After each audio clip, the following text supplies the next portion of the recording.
somebody took it away from me in the blink of an eye. In less than a month, this woman destroyed what I had worked for 15 years.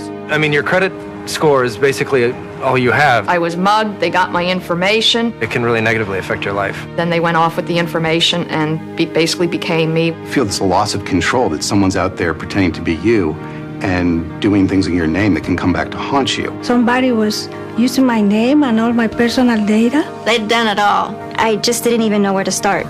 They had a long record. It's a terrible feeling. Identity theft. It happens when your personal information is stolen and used without your knowledge. It's a serious crime that can cost you time and money, ruin your credit, and destroy your good name. When I was a victim of identity theft, my mail had been stolen. I was shopping at a grocery store and someone took my wallet. I think I made a purchase and they stole all my debit card information. My briefcase had been tampered with, and when I looked in it, I saw that my passport and my driver's license, which I had in there, had been taken. Identity theft happens when someone takes information about you and then uses it to commit fraud. Identity theft is very serious. We know that identity fraud in its various forms has affected 10 million people in any given year. And what that means in dollars is that it's a loss to businesses of about $50 billion. On top of that, victims of identity theft have spent $5 billion trying to undo this harm. Everyone needs to be conscious that identity theft is real. When you get news that your identity has been potentially stolen, it's sort of this open-ended problem that has occurred, and you don't know what's going to come of it. No one's immune, which isn't to say that we're powerless. There's a lot we can do to deter, detect, and defend ourselves. My identity was stolen when I was mugged. It is pretty traumatic, especially how it happened to me. They got my information and it happened. Then they went off with the information and basically became me when they went to charging items in stores. Identity thieves can only take advantage of you if you give them information or if they obtain information about you. So what you want to do is take steps to make it less likely that your information falls into the wrong hands. There are many ways that you can do that. And the first is to stop and look in your wallet. What are you carrying around? And if you lose your wallet, are you giving somebody else an opportunity to commit identity theft? So avoid carrying around any identification that has your social security number on it in your wallet, because that can be used very easily and efficiently by identity thieves. They could have your name, they could have your birth date, but if they don't have your social security number, they're not going to get very far. But all they really need is a social security number, and they can misspell your name and still get credit. The only place that social security card number should be is in your head and protected somewhere at home where you keep your other valuables. And if someone asks you to provide a social security number, ask them why they need it, how they're going to keep it, how they're going to safeguard it, because you don't want that number to fall into the wrong hands. I had an incident that I thought was a valid reason to give out information until they asked for my social security number. I went as far as the first 3 digits. I thought, gee, they don't need that. And then I hung up. This is a crime. You have to think when you're at home, protect your identity. Don't leave around your personal documents, your date of birth. Somebody could come into your home and have immediate access to that information. You also have to be careful about your trash. Now, a lot of people routinely receive things in the mail, maybe bank statements, credit card statements, or health insurance forms, and if they don't need them, they just throw them away in the trash. They shouldn't do that. Everyone should invest in a shredder. So before they dispose of these critical documents, you shred them. Identity thieves, don't worry about getting their hands dirty. They will go through your trash to retrieve these documents. They go where the information is. They'll steal your mail, they will steal your trash, they'll steal your wallet, and that's how they get information about you. Deter identity theft. Protect your social security number. Shred financial documents and paperwork with any personal information before you throw them out. Never give out personal information on the phone or internet unless you know who you are dealing with.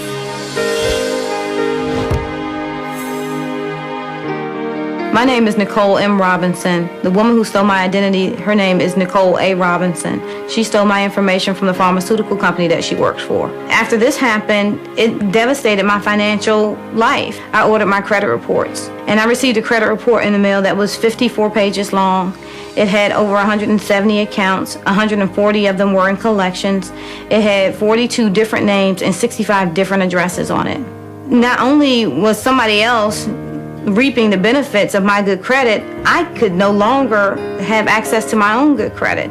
And I cried. I cried every day for 3 months. On top of the financial and the time that people spend in resolving these issues, it's an emotional burden on victims. My life before the identity theft case was wonderful. In less than a month, this woman destroyed what I had worked for 15 years. She got my life. If an identity thief uses, for example, your social security number and applies for new credit in your name, as opposed to raiding an existing account, there may be no way for you to know about it unless you've checked your credit report and you see that a new account that you didn't even know about has been opened in your name. That's why it's very important to monitor your credit report regularly. Detect identity theft. Check your credit report at annualcreditreport.com. Federal law gives you the right to a free credit report every year from the 3 national consumer reporting companies. Review your financial accounts regularly. Look for charges you did not make.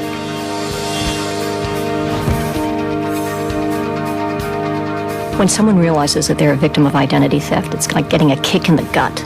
You know, you feel paralyzed for a moment, but it's really essential for victims to move quickly and deliberately in starting to resolve the problems that arise from identity theft. I did what everybody knows to do, and that's call your credit card companies and cancel your credit cards. However, that's not enough. There was one major bit of information I did not have, and that was to call the 3 major credit bureaus. And I did not do that, and what happened was this person then went back. She was able to reopen the credit cards that I canceled. She was also able to open new credit cards in my name. If you find you've become a victim of identity theft, the first thing you need to do is contact one of the 3 major credit reporting agencies and have them put a fraud alert on your file. You got to take it seriously. You even suspect it, you got to put fraud alerts on. You got to take the steps to protect yourself, and you got to inform yourself about what to do so that when it does happen to you, you can do it quickly because time is critical.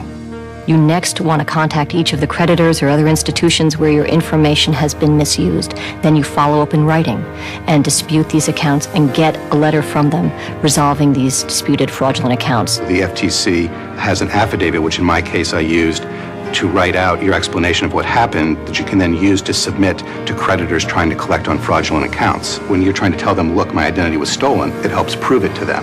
You next want to contact your local police department, report the crime, and get a copy of the police report. You should contact the police immediately because otherwise you have no proof that there was a crime. It's very important that you report it to the police because there are certain agencies that you need or we recommend that you contact, and they're probably going to refer you back to the police department to see if you have a police report or not. And finally, you need to contact the Federal Trade Commission online at ftc.gov/ID theft or call us toll-free at 877-ID-THEFT to report this to us. Defend against identity theft.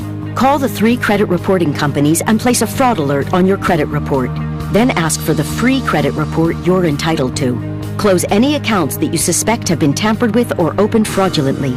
Start by calling the security or fraud department of each company. Follow up in writing and include copies of supporting documents. File a police report. Contact the FTC. Your information also helps law enforcement officials across the country to track down and stop ID thieves. Let's treat our personal information as we would our cash. Let's safeguard it, whether we're at home, whether it's in our purse or our wallet, or at our office. Your personal information is cash, and in the wrong hands, it can destroy your life. The FTC plays a central role in helping victims avoid and recover from identity theft. So we have developed substantial consumer education material that's available on our website at ftc.gov/ID theft. Identity theft is serious, but even if your identity has been stolen and there has been, fraudulent accounts opened in your name, you can defend yourself and get those resolved in your favor. There are times when you just do not want to finish and you just want to say, forget it, I can't do this anymore. But you have to find that way inside of you to just keep going because this is something that if you don't clear, it definitely affects the rest of your life. What I want is for us to create a culture of security for our personal information so that this crime in the future will be diminished greatly.